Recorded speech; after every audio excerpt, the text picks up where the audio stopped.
Aliás, Sheila, a gente vai continuar conversando sobre vacinação aqui na capital, no estado de São Paulo, mudanças no Ministério da Saúde. A gente já está na ponta da linha com a doutora Regiane de Paula, que coordena o Plano Estadual de Imunização. Doutora Regiane, a gente marcou a entrevista para falar aqui da vacinação dos jovens, né? Mas agora há pouco a gente estava acompanhando, e a senhora também, o Ministério da Saúde anunciando uma mudança de metodologia na distribuição de vacinas. E dizem que ele garantiu o Ministério ali que não vai impactar no envio de vacinas. Como é que está a situação hoje do estado de São Paulo, né? Vai além das vacinas da Pfizer que o governador João Dória reclamou publicamente, ou as vacinas estão chegando por parte do Ministério da Saúde? O que será que pode mudar com uma mudança de metodologia a essa altura do campeonato, doutora? Bom dia. Bom dia, Ivan. Bom dia, Sheila. Bom dia a todos que nos ouvem. Eu estava acompanhando a metodologia, até porque era uma das cobranças do Estado de São Paulo entender esse novo envio de doses de vacinas a partir das doses distribuídas da primeira dose na pauta 34. A gente já está na pauta 40. Então, o Ministério demonstra qual é a metodologia depois de 6 pautas. Então, eu estava acompanhando. Parei para poder atender vocês e depois a gente volta numa outra oportunidade a falar. Mas a gente teve sim 50% menos de recebimento da vacina da Pfizer numa pauta, e a gente tem trabalhado e tentado de forma extremamente com planejamento, de forma extremamente célere, colocar vacinas para todo o estado de São Paulo, vacinando a população, e hoje a gente começa a vacinar os adolescentes com comorbidades. Que é o que importa aqui nessa conversa, doutora Regiane. Claro que em outra oportunidade, até a gente também aqui precisa entender um pouquinho melhor aquilo que está sendo anunciado, mas falando justamente sobre a vacinação aí dos mais jovens, né, e que começa em todo o estado, foram mais de 7 meses, né, de espera para esse público aí receber a dose da vacina. Eu queria saber, pela sua experiência, geralmente a adesão em campanhas de vacinação para os mais jovens, ela é maior do que para o restante da população? Qual é a expectativa de fato do governo aí em termos de números e de avanço, né, na imunização agora com esse público, com essa faixa etária sendo vacinado? A nossa expectativa é muito alta, até porque a gente tem tido sucessivos avanços e também batido recordes dia a dia de vacinação no estado de São Paulo. Na semana passada, nós já vacinamos durante toda a semana, e aí eu estou falando de 645 municípios, então o governador João Dória, o governo do estado de São Paulo, o Plano Estadual de Imunização distribui as vacinas e insumos para 645 municípios, e aí nessa metodologia que a gente trabalha, o envio da vacina faz com que os 645 municípios, secretários de saúde, profissionais de saúde consigam ter agilidade. Se mais vacinas nós tivéssemos, mais rápido nós conseguiríamos até avançar. E essa população hoje aguarda muito pela vacina. É uma população com comorbidade, são adolescentes que ficaram em casa, privados da sua escola, enfim. Então, a gente tem uma expectativa muito alta de conseguir alcançar a cobertura vacinal, fazer D1 nessa população rapidamente. Então, a gente tem visto, inclusive, hoje eu já saí muito cedo, já percorri algumas unidades, fui até o Instituto Butantan com o governador, com o secretário Jean Goenstein, e fazer entrega, inclusive, de vacina do Butantan para o Ministério da Saúde, e a gente percebe filas em todos os lugares e a alegria dessa garotada recebendo a vacinação. Então, são 7 meses depois, a gente gostaria de ter avançado, mas o estado de São Paulo chega num momento histórico, no marco histórico. Completamos no dia 16, 18 anos, vacinando todos os adultos acima de 18 anos, e hoje a gente inicia, então, a vacinação desses adolescentes. Então, realmente é um momento de muita esperança. Doutora, gostaria que a senhora repassasse aqui o calendário. Um pouco mais cedo eu falava aqui sobre a diferença que há do calendário de vacinação do governo do estado para a capital paulista, para outros municípios, então é sempre importante a gente fazer a ressalva aqui, mas gostaria que a senhora repassasse o calendário para que os pais que estão nos ouvindo, os adolescentes também, possam saber direitinho como fazem e como é que está a previsão aí para os próximos dias de vacinação desses adolescentes. Tá perfeito, Sheila. Hoje a gente começa a vacinar, então, os adolescentes de 17, 16 e 15 anos. E no dia 27, né, a gente começa a vacinar, então, os adolescentes de 12, 13 e 14 anos. Então, com comorbidades, gestantes e puérperas e deficiência permanente. Então, a gente começa a vacinar essa população de adolescentes, é um momento muito importante para o estado de São Paulo e vamos avançar. E estamos trabalhando agora com esses adolescentes, lembrando que quem não tomou a sua dose em qualquer momento, retorne à unidade básica de saúde. A gente tem um número importante de faltosos e esses faltosos precisam voltar para tomar a segunda dose. Então, todos os postos de saúde, eles estão fazendo a primeira dose para esse público de adolescentes que a gente começa agora, com comorbidades, mas também a segunda dose está sendo feita. Então, é muito importante que as pessoas completem o seu esquema vacinal. Tem muita gente perguntando como é que faz, porque os adolescentes não têm comprovante de residência e tal, mas enfim, minha gente, precisa ir com um responsável, né, se vacinar, no caso dos adolescentes. Então, acaba sendo o responsável, o maior de idade que acompanha essa vacinação, aquele que vai comprovar, trazer a documentação completa. É isso, né, doutora? É isso, Sheila. O que acontece? Tem um termo que a gente chama de consentimento para o pai assinar e ele pode ir na unidade, ele pode estar na escola.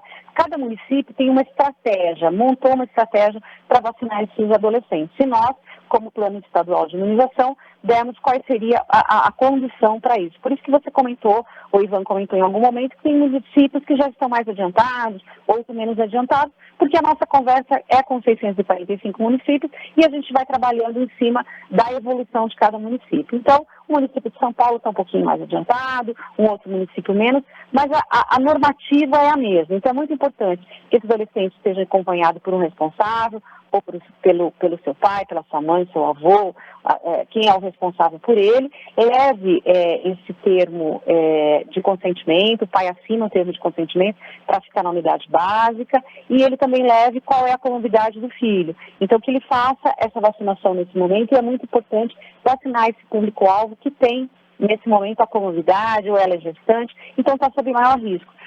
Como eu falei, o estado de São Paulo, a gente tem trabalhado fortemente para apoiar os 645 municípios e para poder fazer com que a campanha seja célere. Então, temos trabalhado, 7 meses depois, a gente chega num momento que para nós é muito importante, que é vacinar esses adolescentes.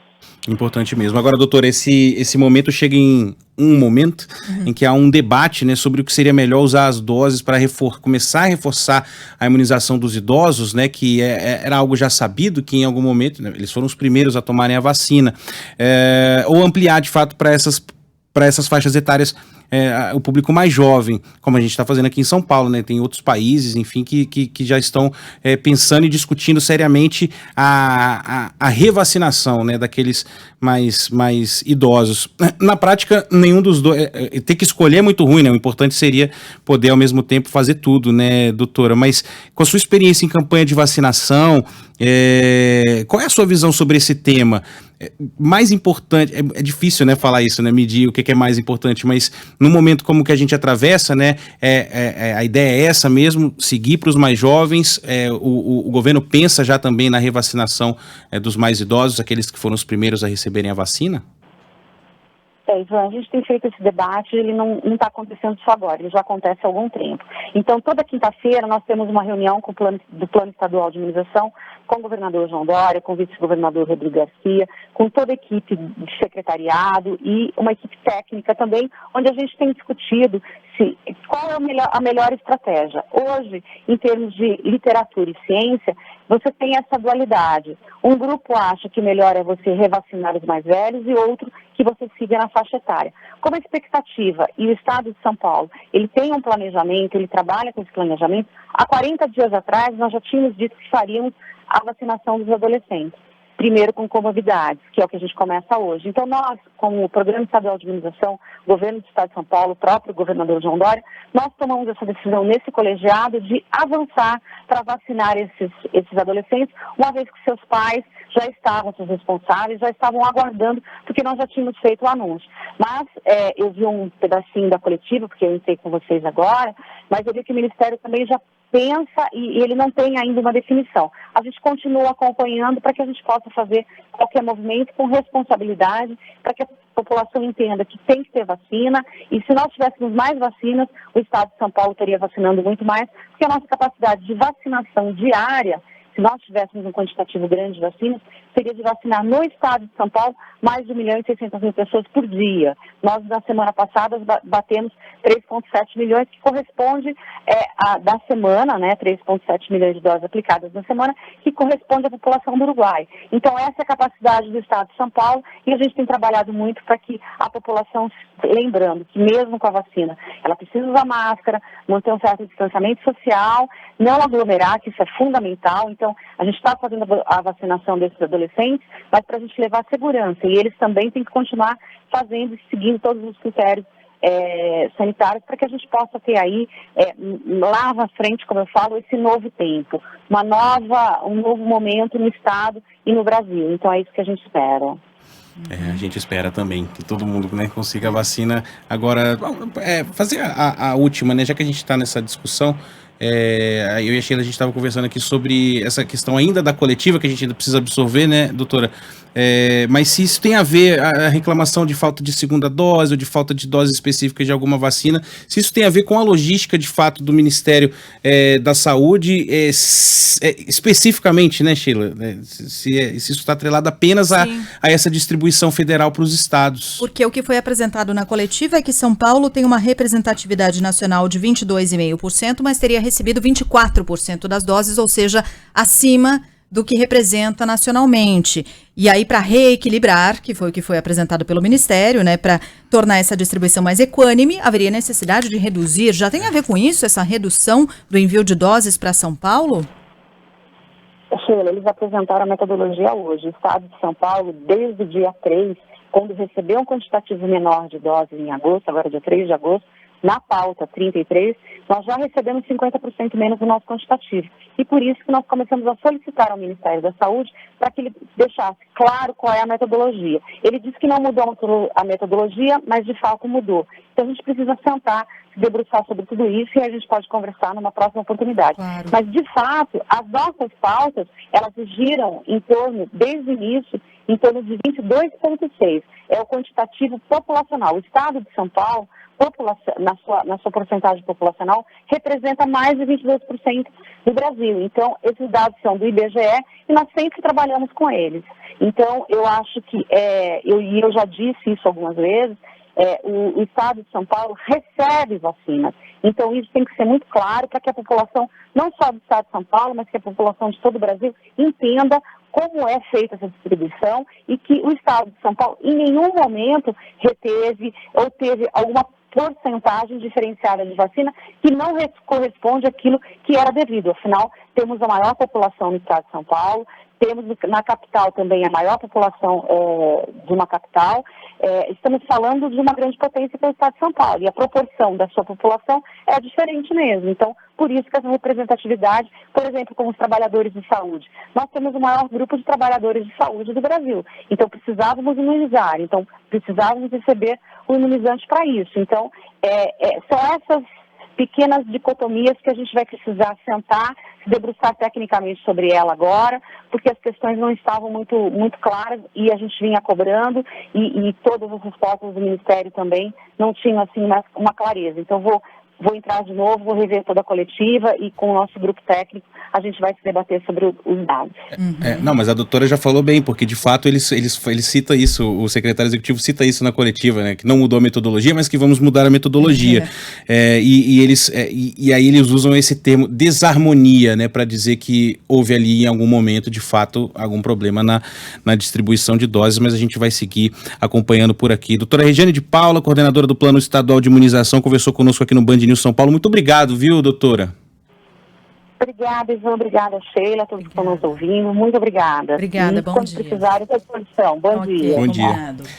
Então, só para finalizar da coletiva ainda, né, Sheila, que é o que o Ministério da Saúde estava falando em relação ao que disse agora há pouco a doutora Regiane, de que foi necessário tirar uma nova fotografia do Brasil, né? E a doutora Regiane citando agora que os dados que sempre foram usados aqui no estado de São Paulo são os dados do IBGE, o mesmo IBGE que é criticado pelos membros do governo federal, né? Então, é um desarranjo, é uma desarmonia, vamos dizer assim.